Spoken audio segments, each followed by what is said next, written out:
Bismillahirrahmanirrahim. Assalamu alaikum dear students. I hope you all are fine. This video lecture is for class 2 subject Urdu page number 9. Dear students, अपनी उर्दू की किताब खोलें, सफ़ा number 9 को खोलें. इस पर लिखा हुआ है दरमियान का हरफ बदल कर नए अल्फाज बनाइए. डियर स्टूडेंट्स, एक कॉलम में लिखा हुआ है अलिफ और दूसरे कॉलम में वाव. यहाँ पहला लफ्ज़ है चार, चेलिफ चा रे चार. हमने दरमियान का लफ्ज़ यानी कि अलिफ को वाव में तब्दील करके एक नया लफ्ज़ बनाना है. चेलिफ चा रे चार.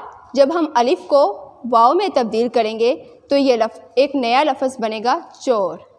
इसी तरह दूसरा लफ्ज़ है मार, मीम अलिफ मा रे मार. जब हम दरमियान का हरफ अलिफ इसको वाव में तब्दील करेंगे तो नया लफ्ज़ बनेगा मोर.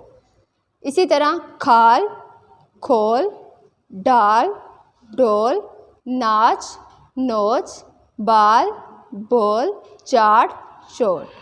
डियर स्टूडेंट्स, ये वाला सबक आप लोगों ने अपनी किताबों पर लिखना है. इसके अलावा रजिस्टर पर इसकी प्रैक्टिस करनी है.